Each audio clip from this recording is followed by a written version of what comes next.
Of all the ways that this episode could end with the seemingly trap, but how Mirai and Mukaidou were kind of operating, it was a coin toss to me on who would end up in a shitty situation. The idea of rigging the entire tower to blow up, and that he would just sacrifice Girl A, this psycho, thirsty, yandere, horrible person. I didn't see that one coming, and I'm not going to say Mukaidou's guaranteed dead yet, but I will say I do expect him to die at some point in the anime. Whether we just witnessed it or not remains to be seen. He is almost in Spartan-like armor, so bomb blast might end up being something he can survive that, but at the same time it very well might be the end of him, and the idea of a father who would do whatever it takes to protect his family, you gotta respect him. There obviously is a clear difference between someone who has a family, who has, something really worth fighting for, versus a kid who just came off a suicidal tendency,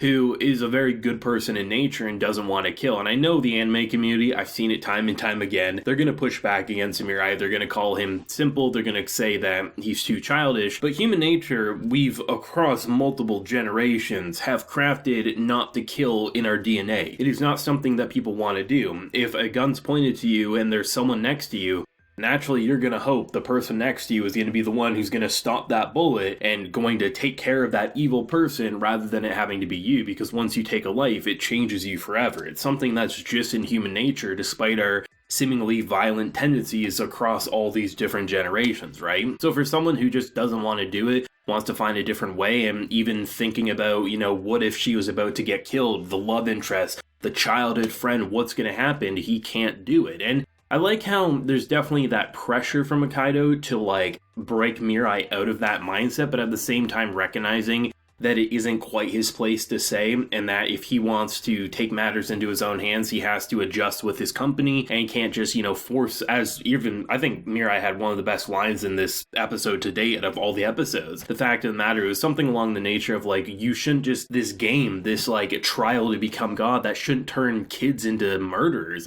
That's just not what God should be. And I think that's actually what makes him probably the most likely candidate to become God, because it's been pointed out time and time again from different commenters that, it doesn't have to be a battle royale. It really doesn't. There's a time limit about who's going to be worthy enough to be God. And for someone like Nase, the reason she picked Mirai is because he's such a kind-hearted person that even in the face of such an evil character like Metropolitan, he doesn't want to kill. He wants to find a different way to solve the issue. I completely understand, and I would say, put in Mukaidou's situation, I'd be completely in his mindset. But it's hard not to look at Mirai and say, in terms of what you would want God to be, the purity of Mirai's soul seemingly is the most optimal person to be God right now. And had, Metropolitan not done what he did, it's very possible we wouldn't be in a sort of battle royale situation, but a character like him turned it into one of life or death, and you now have people being given arrows or wings, and in the case of this girl, this psycho, who pretty much has wings and a knife, and also the red arrows, and the fact that she finds what are supposed to be ugly women to then use them for her own pleasure, to then kill and dispose. The fact that it relates to last week's episode with Metropolitan talking about what his friend's wish would be. At least I assume he's his friend.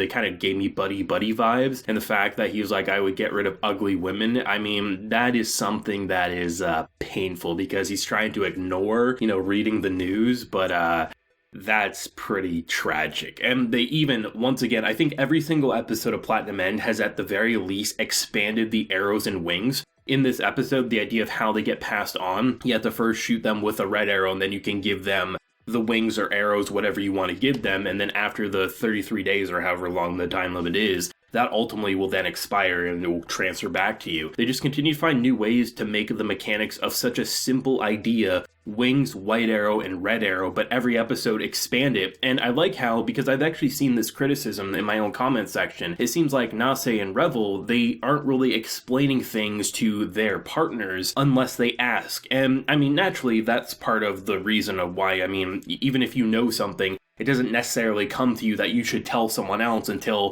a situation arises, but there's also plenty of moments that they themselves don't know. And when we get introduced fully to, obviously, Mukaidou's angel, when she starts talking, they're visibly, shocked.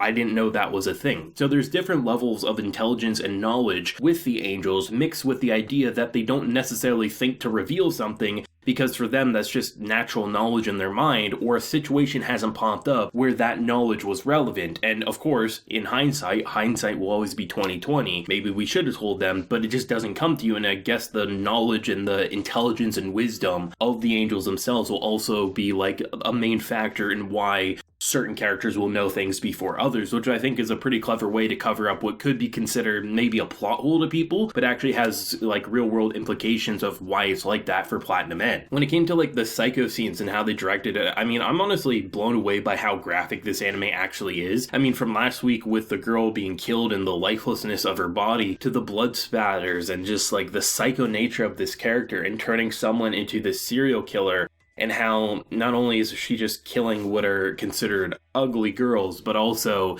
the idea that she just violates them beforehand and that you're purposely laying out this trap. And I like how Mukaidou and Mirai, they weren't stupid and they recognize that it's clearly a trap, but I think given the circumstances, one, you want to take care of the killer no matter what. Even if Metropolitan creates another one, it's something that you need to take care of. So even if he doesn't show up, at the very least, you can kill her. The fact that they were covered in their body armor and things like that. The fact that Mirai was waiting, and should he be able to hit him with a red arrow, it makes sense that he wouldn't already have himself already inflicted with a red arrow. So even though he wishes he could just kill Metropolitan, at the very least, most likely this plan should work out in theory. Either A, you kill the killer, or B, he'll pop up, and even if it doesn't go according to plan, most likely both of them should be fine, at least until next week. And then the bomb explosion goes off and every bet is off. And that's what I like about it, is that it does feel like characters aren't being stupid here. They're not just like jumping in, and when characters are trying to jump in, like I can think back to the baseball field where Mirai was about to, and if it wasn't for Nase coming in and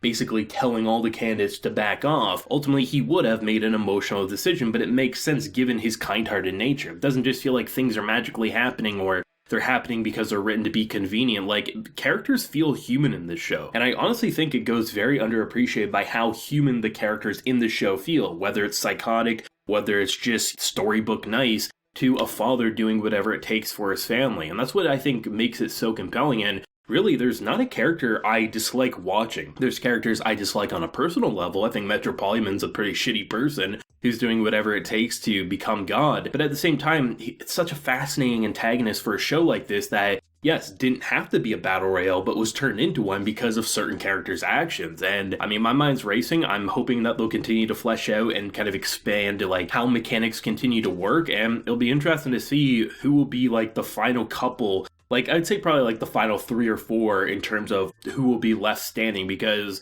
even if it wasn't supposed to be a battle royale, damn sure has become one, and I don't think that's going to change anytime soon. But let me know your thoughts, feelings down below, favorite moment, and did that explosion catch you off guard? Because even if you thought something bad was happening, an explosion just wasn't on my mind. But let me know what you're feeling down below. Leave a like if you enjoyed, and subscribe if you're new around here. So until next time, everyone, please take care and have a good one.